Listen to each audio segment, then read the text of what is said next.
Okay, good evening, everyone. Welcome this evening. My name is Greg Natterer. I'm the Dean of Engineering, and I'd like to thank you for coming out to this session tonight in support of our Speaking of Engineering lecture series.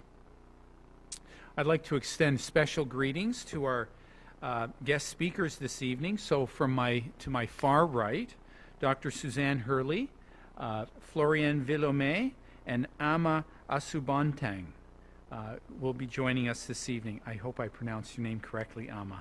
I'd like to acknowledge also Jeff Emberley, who is the CEO and Registrar of Professional Engineers and Geoscientists of Newfoundland and Labrador. Jeff will come up later to speak on Paganel's sponsorship of this lecture series. This panel session, in fact, this evening is co-sponsored by Paganel. Paganel is an organization in the province with the mandate of regulating the professions of engineering and geoscience in the public interest. It has approximately 4,000 members, and we're grateful for Paganel's support of this lecture series. We're also partnering with EWB, Engineers Without Border, the local chapter, to bring you this lecture, and I'm pleased to say that we have several members with us here tonight from EWB. That's Kevin Bell and Anna Gozine, who are with us this evening. And also two folks who couldn't join us, but I'd like to mention the presidents of the MUN chapter of EWB, Brandon Collier and Alicia Leonard. So just a few housekeeping items. In the event of an emergency, we should exit the room calmly through the back doors, and the main exit to the building is to your immediate right through the main foyer. As you exit, please turn left, and the muster station is across the street in the business parking lot. There's also washrooms to the left as you exit this room. So this lecture series that we have here in engineering raises the awareness of engineering issues among the general public, students, and our community. We're very proud of the work that we're doing here in the faculty that involves our professors, students, and staff members. And in fact, yesterday we just completed a major milestone in our faculty. We completed an accreditation visit. So visitors from the Canadian Engineering Accreditation Board were here for a few days reviewing our programs. And I'd just like to quote a few of the comments that I'm particularly proud of that the visiting team mentioned, and I do quote, "We have world-leading co-op programs with enormous benefits to students and, quote, fabulous linkages with industry." And one of the most rewarding things that we also heard during the visit was that our students greatly enjoyed their co-op education and greatly appreciated of the high quality of education they're getting here. So that was we just finished off a few exciting days and important days in our faculty here. On to our lecture this evening. Tonight's lecture is about the role of engineering in promoting gender equality in international development. It's going to examine issues of international development and social justice, engineering role and the role of engineers, sustainable design of work that is being done internationally. It'll use case studies from international development and humanitarian assistance projects, particularly in Africa. And our speakers will talk about integrating gender equality and human rights into project planning, global cooperation, and project sustainability. So we have three speakers tonight, as I mentioned. First, I'd like to introduce Dr. Suzanne Hurley, who is a lecturer here in the Department of Civil Engineering. Previously, as a civil engineer, she managed water and sanitation development projects in Togo, Zambia, and Malawi, as well as emergency relief in southern Africa. As an IDRC doctoral fellow, she completed her PhD program in gender policy and technical planning in the Faculty of Environmental Studies at York University. Her PhD dissertation was entitled Women's Rights, Culture and Conflict, Ambako Refugee Camp, Chad. And it was the first study of its kind to address violence against women through technical planning in African refugee camps. Next, Florian Villomé, Director of the Memorial Center for Entrepreneurship. This is a new initiative that's a partnership between engineering and business. It's a campus-wide center that promotes entrepreneurship, supporting students, faculty, and staff, and the development of a vibrant entrepreneurial ecosystem on campus and in the province. Florian is an entrepreneur with over 9 years of experience in an international incubator with Engineers Without Borders, operating in Canada and across sub-Saharan Africa. He has co-managed 5 international programs and transformed them into influential programs in Canada and Africa, including an $8 million program that supported small and medium enterprises funded through a $50 million investment fund. He co-founded, quote, Le Playground in Canada. This is a leadership school that provides transformational post-conventional leadership courses. And next, last but certainly not least, Emma Asubontang is a gender activist engaged with promoting the rights of women and children in Ghana. Her passion for gender equality spans across many fields, and her work currently focuses on tackling school-based sexual violence. She works with the Gender Studies and Human Rights Documentation Center and social enterprise Voto Mobile. These provide education on sexual health and rights and counseling to victims of sexual assault. While sexual assault and violence in Ghana remains a taboo subject, her work is paving the way to a better understanding of sexual violence incidents across the country. Prior to taking on her current position, she worked with the United Nations Development Program's gender team in Ghana and Herald newspaper. She's a graduate of the Ghana Institute of Journalism. Please join me in giving a warm welcome to our guest speakers this evening. Okay, we're going to have a panel session with each of our speakers giving a short presentation. Then we'll have, following that, we'll have a question and answer period. So I'd like to first turn it over to Dr. Hurley.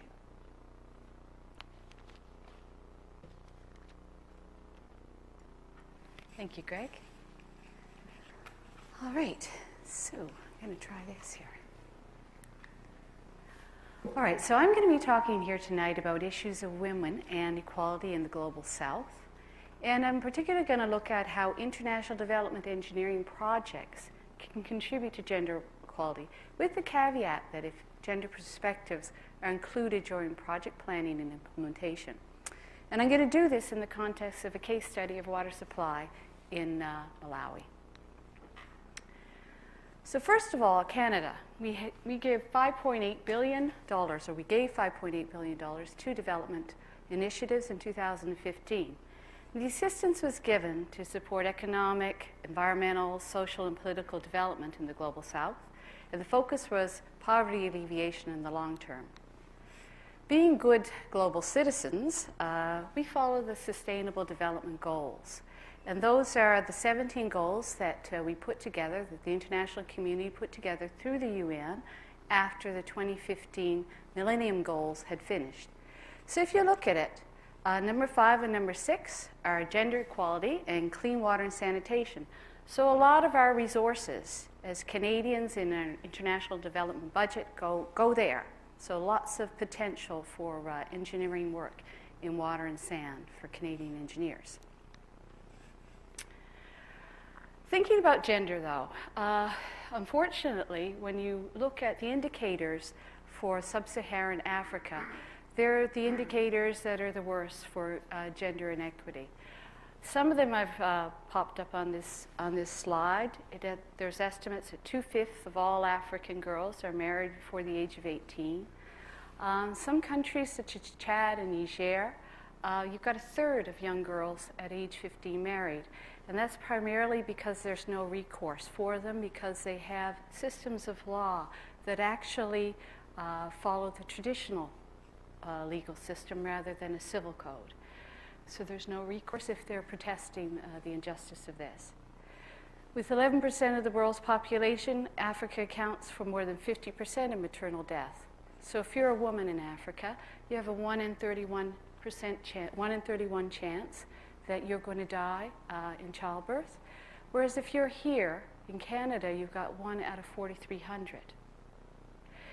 Things are changing a little bit, gratefully, thankfully. For example, in Rwanda, a bit of good news. We've got more women parliamentarians than men.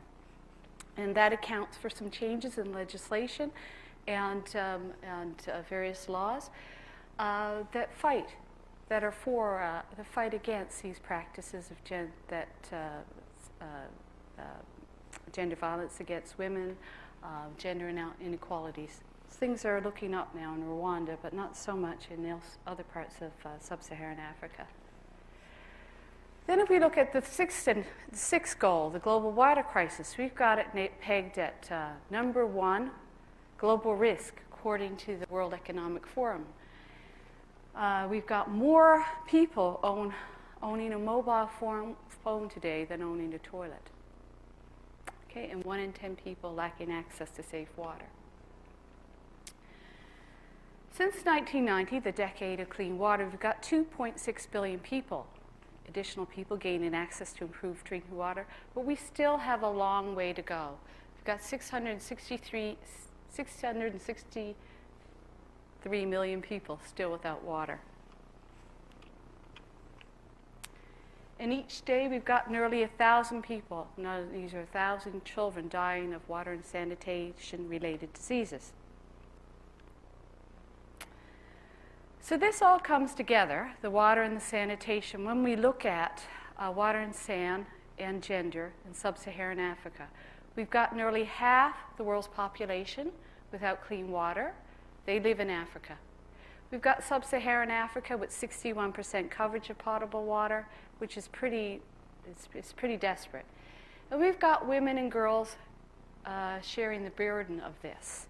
They spend significant time, up to 6 hours a day, collecting water, and more than 6 hours a day, as we'll talk about later. And that's at the expense of them participating in economic, social, and political life that would decrease the gender gap.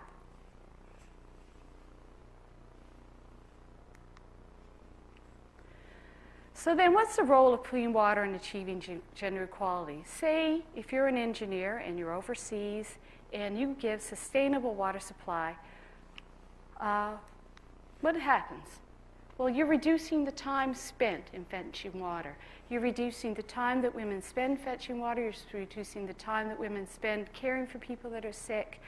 And that's the kind of time that can be spent for endeavors such as adult education, economic opportunities, political opportunities, leisure.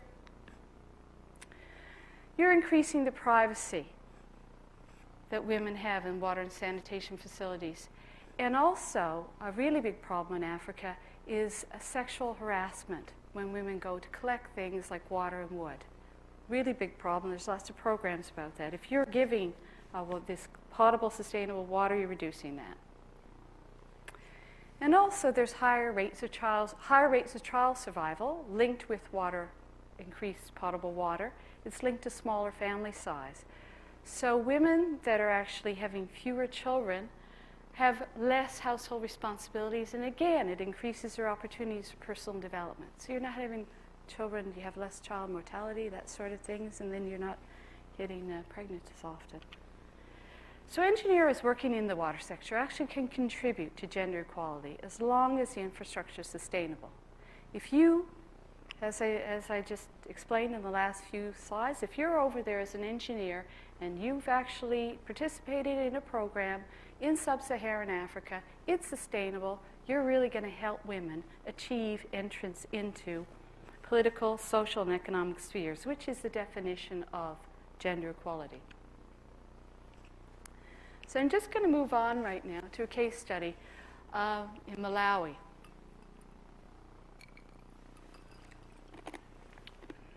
Be interested in Brianna up there, who's heading off to Malawi in a few months. So Malawi is called the warm heart of Africa, and when I first went to Africa, it was called Africa for Beginners. because it's so welcoming. It's a lovely country. The people there are so welcoming. They're kind. There's a lot of tourism in Malawi. It's a beautiful place to live. But it belies what's actually happening there. It's got a GDP per capita of $226 US dollars and a life expectancy of 54 years. So just those two statistics alone can give you a sense of how difficult life must be there. It's a country that's mired in poverty and all the other indicators that come with it.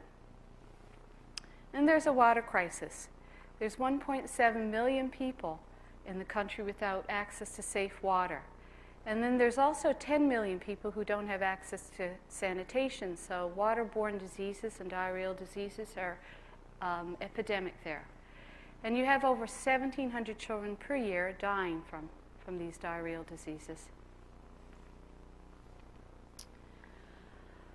Indicative of this is when I was there on the project I worked when we were doing our research, this is what one woman had to say about her day. She wakes up every morning at 3 a.m. and that's when she starts getting her water, okay? And she does that, and it takes her about 2 hours. She has to walk 30 minutes with 4 buckets. She has to leave them there, wait in line. Then she has to come back again at 1 to get one more water. And then finally, that's the last thing she does before she sleeps. And if you look at the pie chart there, getting water for her takes 25% of her time, as opposed to sleeping, which takes 29%. So if you think of your own life, imagine if you slept as much, if you took as much time to get your water as it takes you to sleep, then you can imagine how critical the water situation is there. So quite rightly so, the World Bank has put a lot of money into Malawi, and the National Water Development Project started there in 1995, and one of the projects I managed in my career overseas was a 14 centers water supply project, and I managed the design phase of it. It was 14 urban centers, the rehabilitation of the water systems, and the extension of them to 124 surrounding villages, which had 330 water points. The total design population was 285,000 people, so a little bit more than half of Newfoundland's population. And it was funded by the Ministry of Water Development, the World Bank in Malawi, and CETA, of course. So, when we first went out there, you always do an initial infrastructure survey before you start any design. And what we found was, first of all, this is a communal water point. This is where people in the village get their water, and if they're hooked up to the municipal system. So these communal water points, they service 240 people, and they're in the villages just outside the urban centers. Because there's no tax base there and people are so poor, what the Malawian government does is it puts the infrastructure there, and the Malawian people using it have to then take over responsibility for it. So they have to do all the operation and maintenance. Whereas in the cities, it's a pay-for-use system. So their tax base and the fees pay for their individual connections. Well, what happens is, what we found is that there was actually existing communal water points in those 124 villages that we were supposed to put the water points in. But 90% of them were broken. And so it begs the question, why? The women, as you see on the left-hand side there, all had to go back to the unpotable water sources, and because all these communal water points were broken. Now, we were told we were going to have to go in and build more, repair. My question was, as a team leader, as well as people on my team, was why? Why were they broken? Is it because most of the men in the TAP committees just didn't care about it? You know, that's what we thought. So what we decided to do was we put our heads together and we said, okay, we're going to get some funding. The World Bank agreed, and they said what we're going to do is we're going to actually fund the women in the villages to be trained and take care of these water points. So I was very proud of that, and I went out and told a few women that. And they almost died. They said, if I was to maintain a communal water point, it would be like my husband wearing a dress. It's unacceptable. If a woman works on a water point, her husband would divorce her. It will push her out of society. We will take the money to come to your training, Suzanne, but no, we won't maintain a water point. We'd rather be without water. So that kind of really threw me for a loop, because it was one of those junctures in your career when you realize, wow, you almost did something really seriously wrong. And you come over here to help people, and what you're doing is putting in place a system which will further perpetuate these broken water points and whatnot. So what we did next was, we went off and we found this group of women that does water supply gender assessments. Their names are Women for Change, and they're from Zambia. They're still ongoing now. They're a wonderful group of women. And they went throughout our project sites, and they talked to the women and the men and did a gender analysis. What they found is what we already knew. Women are 100% responsible for water collection.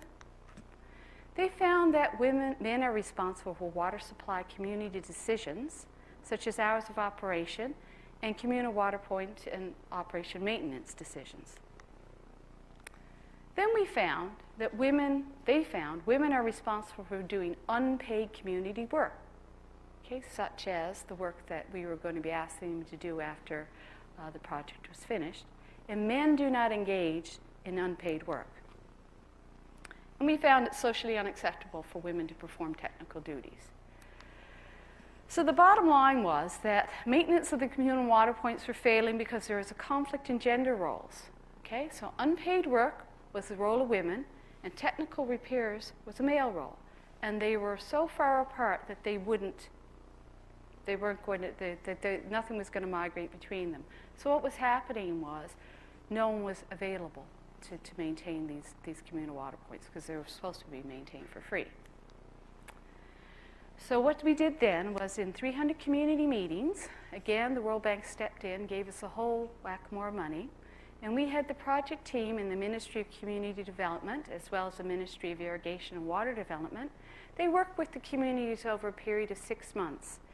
And some of the outcomes that we found that happened was, women took on more leadership roles in the water committees. This is something that hadn't happened so far, but in this project it did. It became acceptable in some communities, not all of them, for women to perform technical work, such as maintenance of the communal water point. And then finally, we had the biggest change was that women and men decided that they would contribute financially and that they would hire someone to come in and do the maintenance. And this led to somewhat of sustainability. We've heard that these communal water points are still operational. This process was then replicated in Ethiopia and a couple other countries. But what we found that through gender analysis, recognition of gender roles, and movement towards equality, these things were instrumental in the sustainable provision of clean water for thousands of people. So in reality, engineers have a really big role to play in water and sand. We do it anyway, but if we include the women, then we certainly have a role to play in promoting equality. But in terms of final words, I just want to talk a little bit about social responsibility and ethics. It's not just in Africa that we learn this. When we sign on to become professional engineers, we sign on to a code of ethics. And this is what the first thing says. Professional engineers and geoscientists shall recognize that professional ethics are founded upon integrity, competence, and devotion to service, and to the advancement of human welfare. And this concept shall guide professional engineers and geoscientists all the time. So in my view, I learned what I needed here before I went there, and it was a question of implementing it as a responsible engineer. Thank you.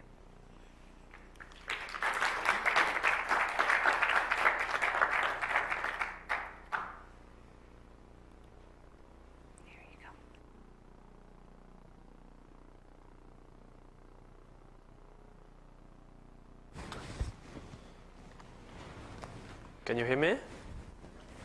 All right. Good evening, everyone. So I'm I've been at Memorial for about 10 months, and each day there is a little bit of my story in Africa that I connect to. And tonight I'm going to talk about one story when I was leading the Kumvana program, and we have a fellow of the program tonight, and especially what I learned on trying to integrate gender in this program. So before I dive a little more on my learning, I just wanted to give you some context about the program, how it came about. So I finished my master in 2007, and I wanted to do something meaningful, so I decided that I would volunteer for Engineers Without Borders Canada, and I went in Burkina Faso. And one thing that you learn when you are at Engineers Without Borders Canada is that you need to integrate yourself in the community. So I decided that I would do that. So for 1 year, during my 6 years, I actually lived in this village. This is my village. And I really tried to understand the culture. And when I was working, so I was working with a farmer-based organization, international NGOs, and you know, when you are engineers, and when you come from a developed country and you go in a developing country, you compare all the time and you see problems everywhere. That's what we do very well as engineers, is that we see problems and we want to find solutions. The issue is that you try to identify those issues from your own lenses, and those lenses come from your experience in Canada. And after iteration, I realized that for me, my best contribution was to invest in champions that know the context and know the country and can create change there. So we were a team of volunteers, and what we tried to do is to create a program in Burkina Faso, and we call that the Burkinabe Leadership Program. And basically this program was to invest in young arts graduates from Burkina Faso, and they would join the team, and there will be two goals. One is to invest in their competencies, but the second one was to actually increase the quality of our work by having two people from the country to create change there. And actually, you see on the left, on the top, Nasser and Herman, and those two people were later on recognized by President Obama for their contribution. So after kind of a few months, we realized that this program and this way of working was very impactful, and there were a lot of innovation that was coming from bringing those two perspectives. So we thought there would be an opportunity to actually scale up and invest in more champions in other countries, but also create this connection between Canada and Africa to generate more innovation. So that's why we created the Kumvana program. And actually, Kumvana, it's a word in the Malawi dialect Chichewa, and it means unite so we may discuss and understand. And the goal was really to create this connection between kind of Canada and also Africa. And there were two goals for this program. The first was to invest in some champions in Africa. And how it was structured basically is that people will be selected in August, and then they will participate in a retreat, and then they will come for about 5 to 6 weeks in Canada, participating in Engineers Without Borders Canada conference, doing some training, and also coming to visit organizations here in order to get different perspective. Actually, Ama, I think you're on your second organizational visit, right? Second week. And the second goal was to actually create this connection between champions in Canada and also champions in Africa to generate more innovation. So you see on the slide, after kind of 3 iterations, we had a lot of Kumvana fellows that came back in the country and had new connections, different tours, and even more motivation because they were feeling connected to a larger movement of people that really want to make a difference. So we had like kind of an engineering competition was created there, kind of new companies, and there were also some change makers inside the organization, and some of them were promoted, and it also gives them some access to new educational opportunities. And as I mentioned, two of those leaders were actually, so Herman and Nasser were later on welcomed at the White House, which was really crazy because they were coming from a small village in Burkina Faso. And I remember back in March 2013, so we did about 3 iterations.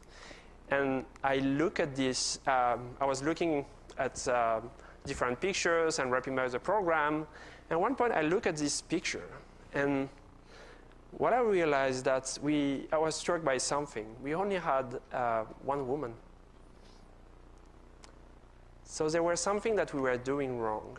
And I didn't know I didn't know so much about gender, so I tried to reach out to some people that will have the expertise around gender. So I reached out to some people in Code Institute, and we actually reached out to one graduate from Memorial University, Erin Edward, was a big impact on gender in Canada, but also in Ghana. And what we learned was there are some barriers for women to participate in the program, and some of them are not under our control, like how much those potential participants can access to education or full-time employment. But there were especially 4 things that we could act on. And I'm going to share those 4 things. The first one is childcare. And in Africa, women are mostly responsible of parenting. So it made very hard for them to participate in such a program. So what we try to do is actually offer to pay for childcare fees. And the other thing is that we also said that we will welcome a candidate, a mother who would be breastfeeding a child.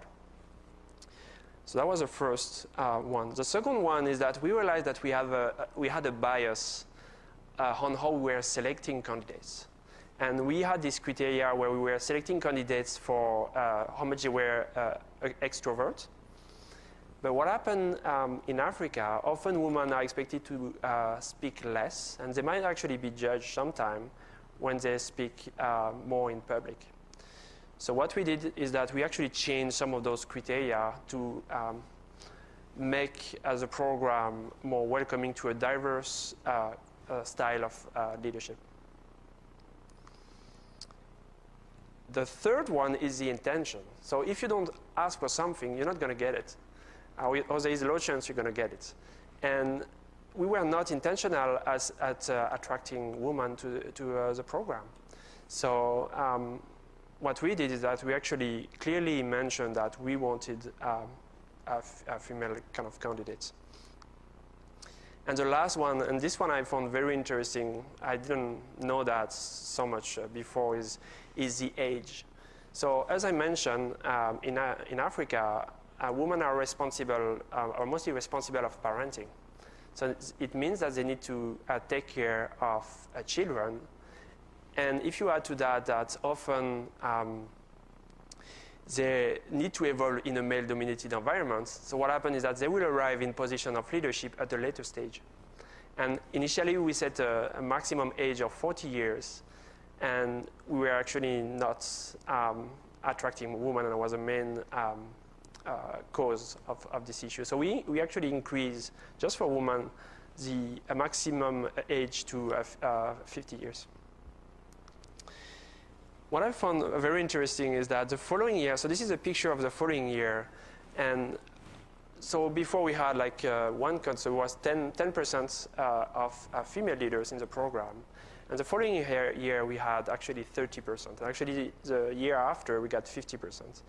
And what was very interesting is that we had more female candidates, but you also see on the picture on the right, we also actually brought a mother participating to the program.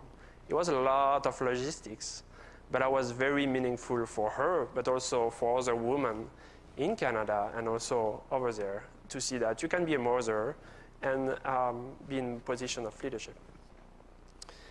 So that was a very kind of interesting. And yes, and on those things, I learned 2 things. The first thing is that when you arrive in an environment that you don't know, and where there is a very big difference with your context, there is only one thing that can help you, is curiosity. And sometimes it's you can think you have some, like a degree and like knowledge and skills, but if you forget to be curious, you're going to miss a lot of things. That's maybe a message for some of the students that are here. You go to university, you're going to learn some new skills, knowledge, but don't forget the curiosity. And my hope is that at university here, you can sharpen your curiosity, and after that, develop it outside. The second thing that and I would say, especially because often we don't know what we don't know. The second thing that I learned personally is that I could promote sometime unequal power structure in my personal and professional life without being actually aware of it. As I mentioned, you don't know what you don't know. And so following this process, I kept in mind one question. And for me, this question is, am I promoting people who are more likely to be in position of power? Is it acceptable? And there is no easy answer to that. It's really a case by case. But what's very important is always keep in mind this question. And when when we talk about gender, we talk about power. That's what we're talking about. All right. What happened is that there is a very interesting tool at Engineers Without Borders Canada. I don't know if you heard about it. It's a failure report. And every year, the organization aggregates failures of the organization, but especially the learning from it. And what we did is we really wanted to share that with the rest of the organization. So we wrote a story on that, and you can Google it if you want to know more. So I'm going to stop here. I'm just going to leave you with one quote of Erin Elwood, who is, as I mentioned, a graduate of Memorial, and who really helped the program. And thank you very much, and I look forward to hear from Ama from her story from Ghana.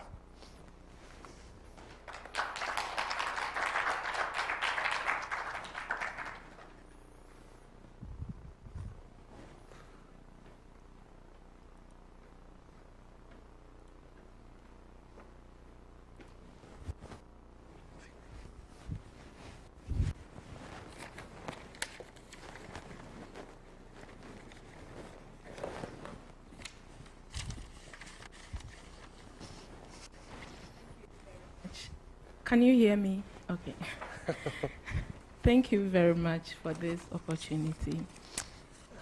So it's interesting the kind of job I do and how engineering in Ghana or engineers in Ghana have moved from the very basic science-oriented and tailored activities into mainstreaming gender in some organizations in Ghana.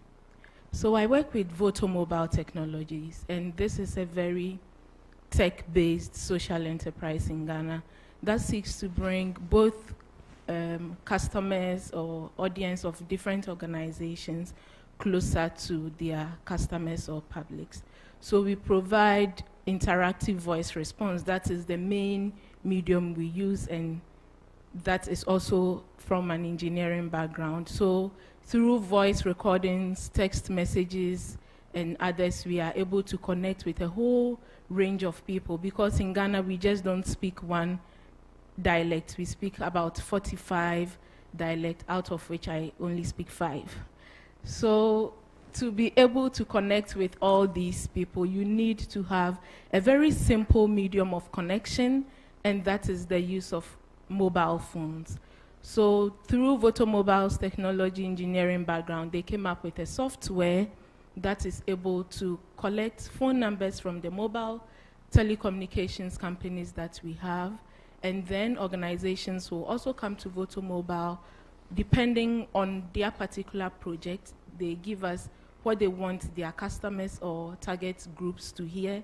We have voice recordings based on that in 7 major languages.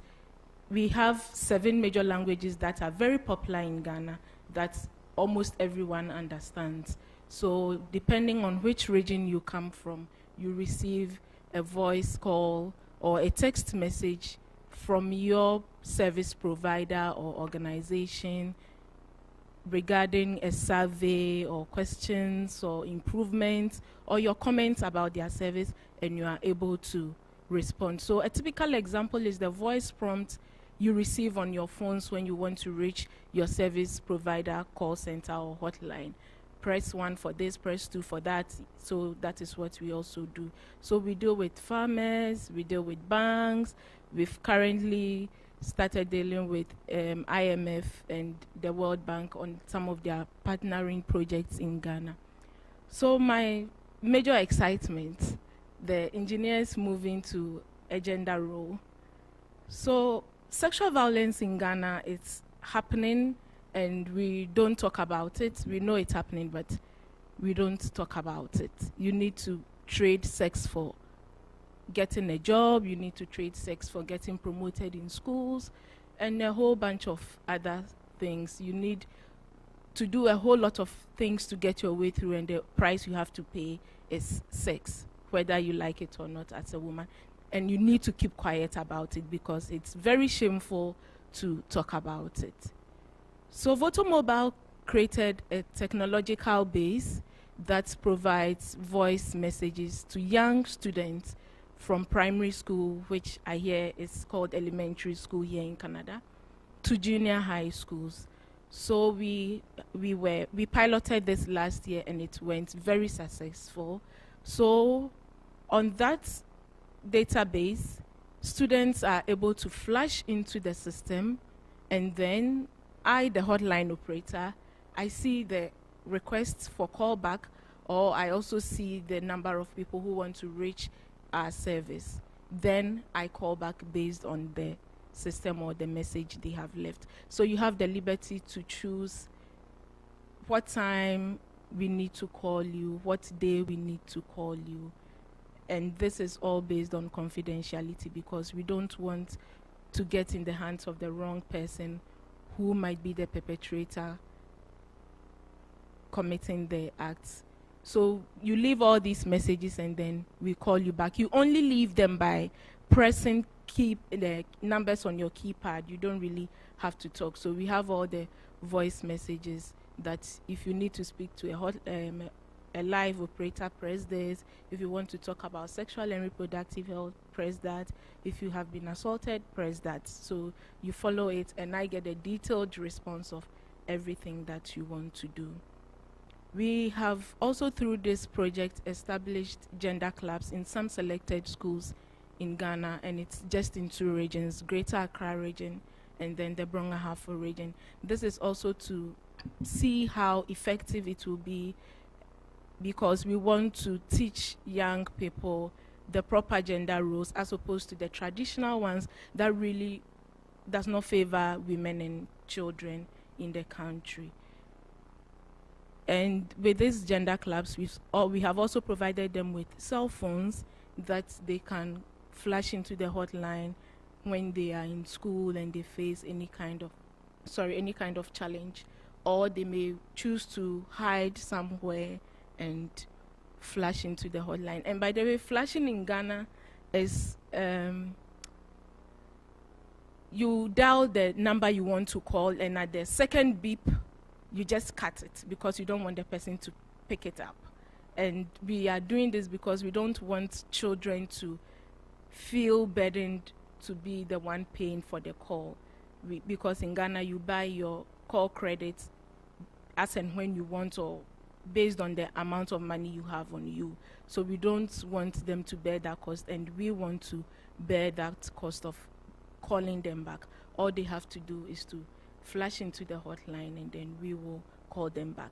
So currently we have received over 700 calls and we've helped several young people. I can't remember the number of head. And averagely in a day I receive 10 calls. So this involves people leaving requests for callback through the data system and people calling whilst I'm around to speak with me. And I have dealt with issues ranging from sexual and reproductive health rights, sexual violence happening in schools and homes, and then rescuing young girls from early and forced marriage, which is up north, the most upper part of Ghana. And then the sexual violence is happening mostly along the southern parts of Ghana. So that is what Voto Mobile, from its engineering role, has delved into helping us solve our gender biases and our gender problems in school. Because I remember myself in primary school, I used to hear a whole lot of stories from my classmates about teachers harassing them. Fortunately, I never experienced that. But I heard stories like that even back in the universities. We used to get some exams questions ahead of time because some of my colleagues were they would have to trade these exams questions with sex.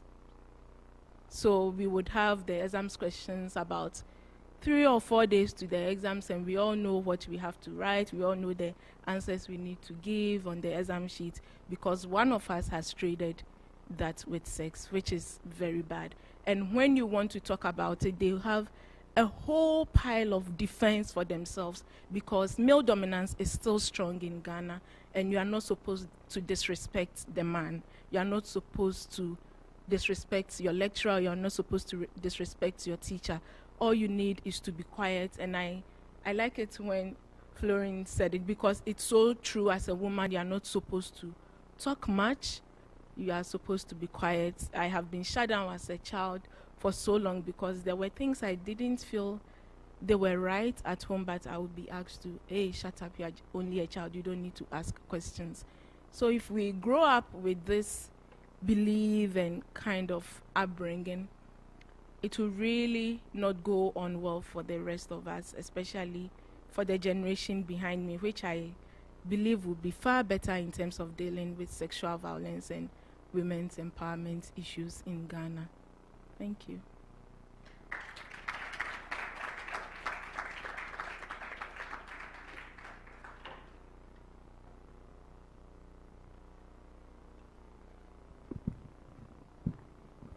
Okay, thank you very much. The very thought-provoking presentations by each of you. At this point, we'll open it up for some questions and answers. If any of you, I'll just come around with the mic here.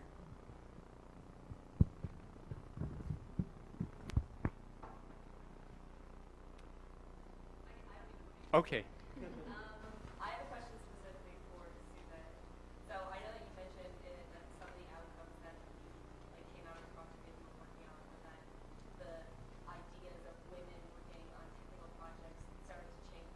So I know that something that you mentioned, Flo, is that it's important when you're going into any of these different communities is to immerse yourself in their culture. So how did you kind of go about changing perceptions of what you're doing without saying I'm coming to you and this is kind of how you should think? Me? Yeah. That's a great question. I love that question. Yeah, I had to do an awful lot of research in terms of not learning how to do that, but finding tools which would enable the communities to do that. So one thing that you may think about before you go to Malawi is to look at the Wakeman framework. It's about getting men and women in groups to think about strategic change. And strategic change is about societal change rather than long-term change. So how it actually works is that you would have meetings with men and you would have meetings with women, and then you would map out what needs to be done in your community, and then you would bring the questions together with them in a group. And sometimes they're very similar, and it's actually a way of engendering discussion without confrontation. Now, I never actually did that. the community development workers did it, and the Ministry of Irrigation and Water Development people did it. I can't speak Chichewa. You know, I was very happy with the results, and it seemed as if it did work, and there's a lot of other tools that you can use for that to overcome the sort of confrontational nature between when there's a lot of gender inequality, and there's a few tools like that that are very valuable. So that's how it was done on this project, and it seemed to have worked because they did have some collaborative solutions. Thank you.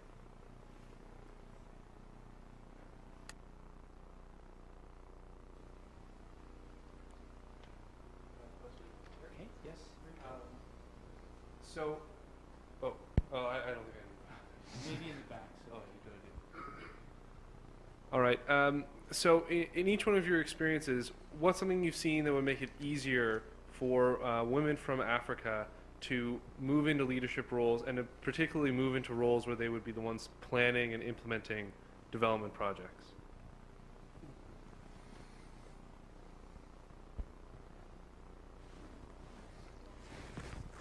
Can you hear me? Yes, okay.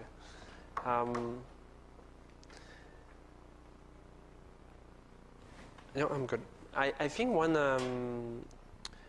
the first thing that come in my mind is helping women with their self-confidence and giving them the confidence to that they can achieve what they want to achieve. So often, I would say in our team, when we had a woman in the team, giving them an opportunity that they will not have in their own context. So that's some ways we did that through the program. Yeah.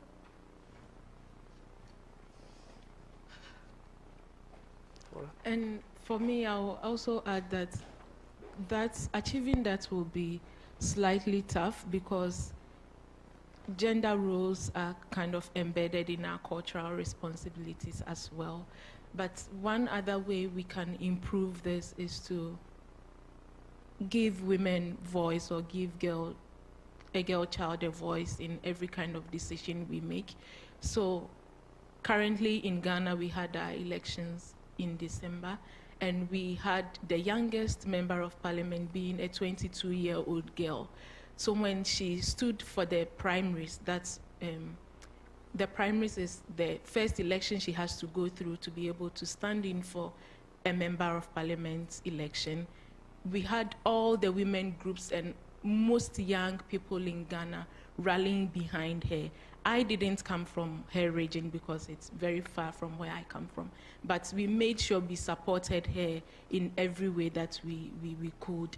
We organized seminars for reasons why we should have more women in the parliament, and UNDP, where I used to work, also organized a symposium we want more women in the parliament, we called it. So it was a whole week of speaking, a whole week of persuading people to vote for women, not just women, but competent women.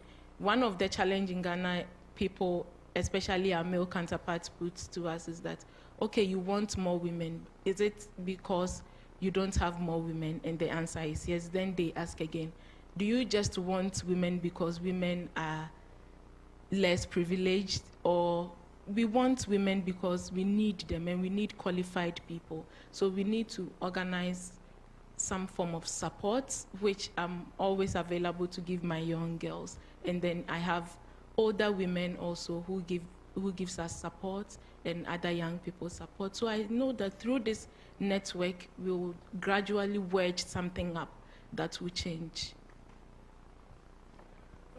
I'm looking at North America. I mean, we have our own gender issue and diversity issues, and they're not small, and we've made some progress, I think, but still a lot needs to be made.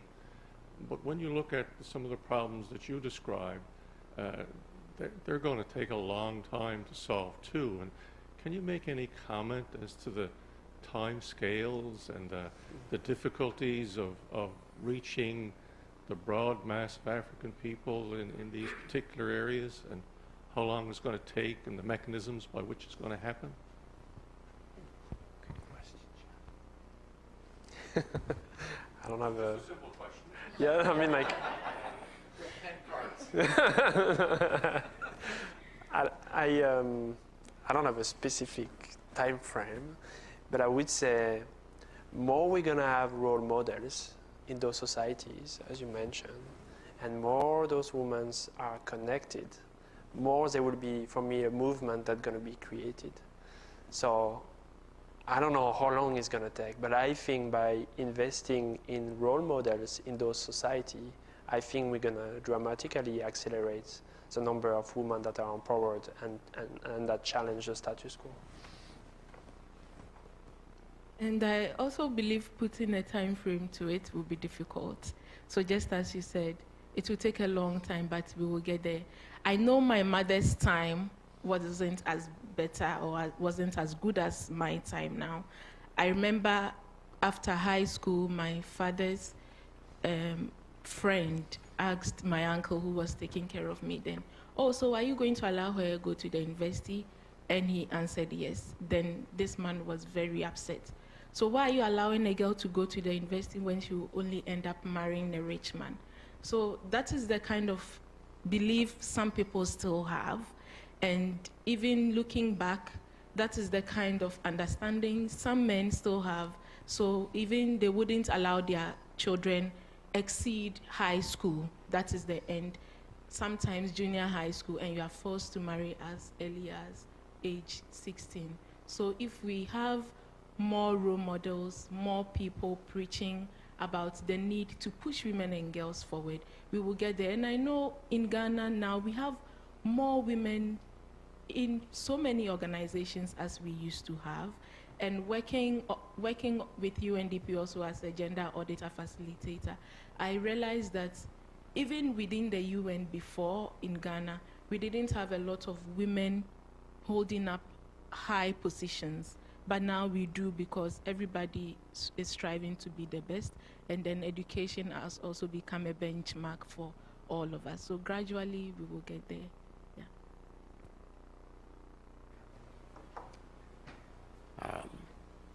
I was wondering, in some countries, to some extent in Jamaica where I'm from, quite a bit of the commerce is handled by women. I understand cases similar in some parts of Africa. The people who are selling in the market are mainly women. I'm just wondering, is the experience gained from that activity should give some confidence to the women, and maybe is a good place to start for developing opportunities for the women. Have you any comment on that, or any experience with that?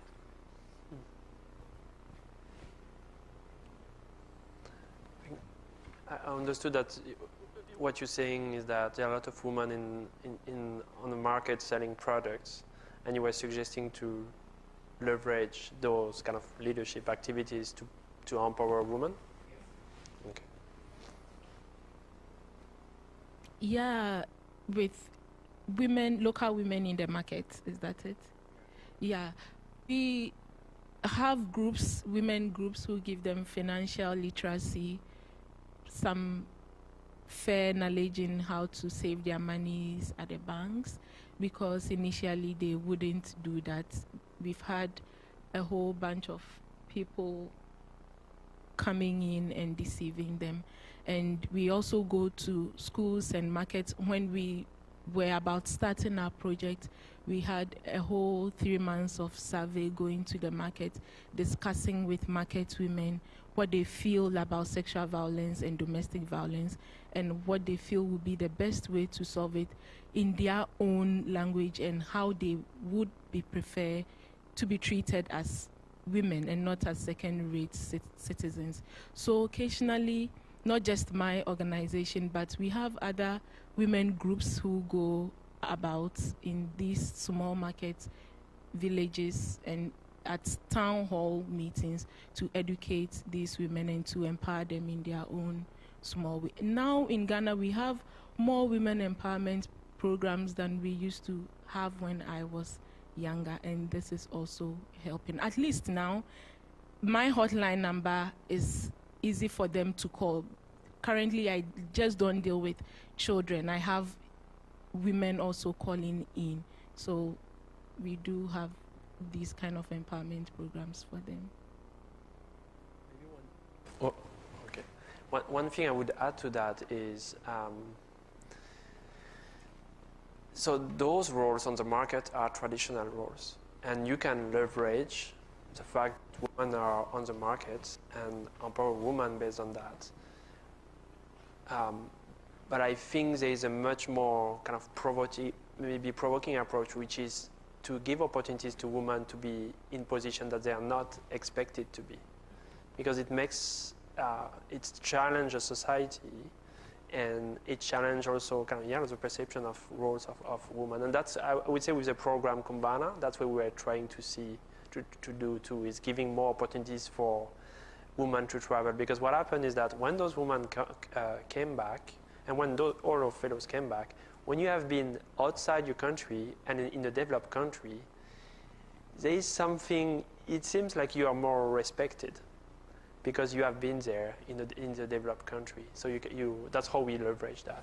I'm not saying that this is not like kind of a good approach. I'm saying that there are different approaches and they have different level of impact.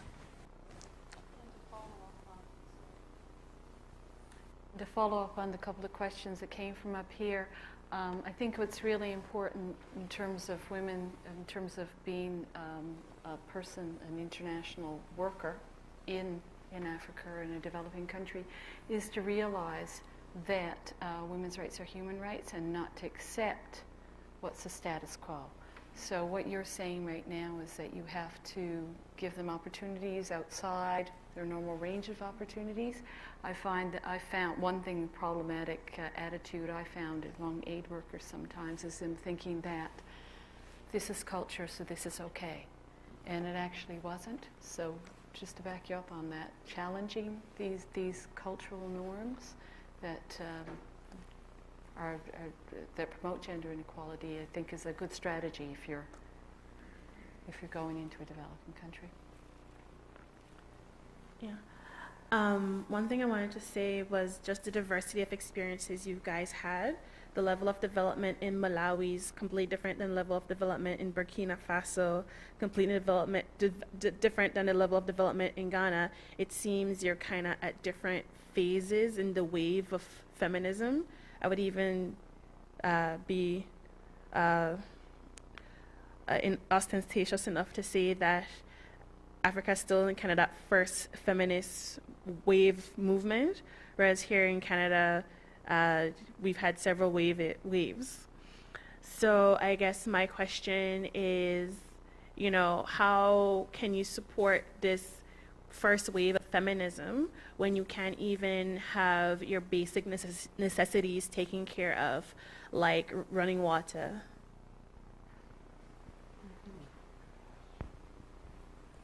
Well, can I jump in there? I think the most important thing to do is to give people voice and choice. So that's if they don't have that, that's where you start. And in terms of Malawi, that's what the women didn't have from a basic. So as you quite rightly pointed out, you can't expect to be promoting people as the Minister of the Irrigation and Water Development, but certainly if they don't even have agency over what time the communal water pump opens, then that's a good place to start. So I think you start where you can. Yeah, and I would say that there are ways to do both. I read a study on how women were reinvesting their revenues in their household, and I think the statistic was 90% of women in developing countries, I think it was in Africa, it was from Nike Foundation, women reinvest 90% of their revenue in the household, when a male were only reinvesting 30 to 40%. So by empowering women, you're actually helping to develop the country. And just one thing that that's very specific to Burkina Faso, but 20 years ago, there were leaders, a leader named Thomas Sankara, who was actually very supporting gender. And there's this day on March 8th where a woman can't go to the market, and it's only a man who go to the market. So I would say in a country that's like Burkina Faso, in some ways there's already a wave of feminism. And like 2 years ago, there were some issues. The president was there for too long, and you would see like thousands of women with their kind of forks in the street and pushing for that. And male knew that that they could not argue on that. So there is already some waves there. That's what I want to say.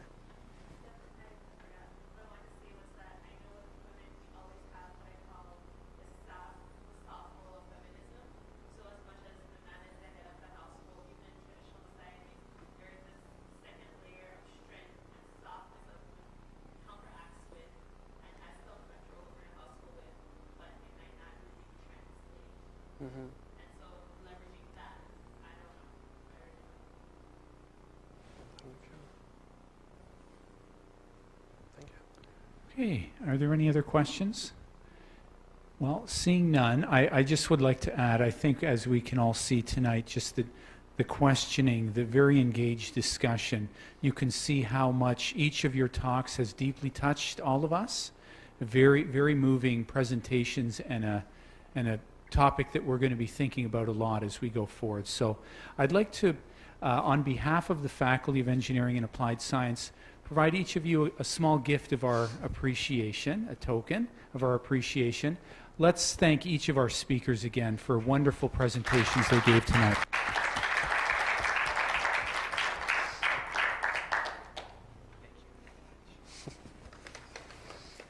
Thank you.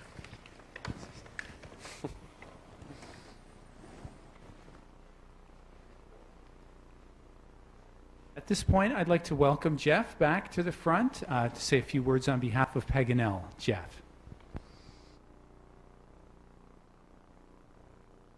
Further reflect on why Paganel is here, and I'm really surprised to see Suzanne went back to our code of ethics, and I hadn't expected that. That name is sort of a shock to me in a way.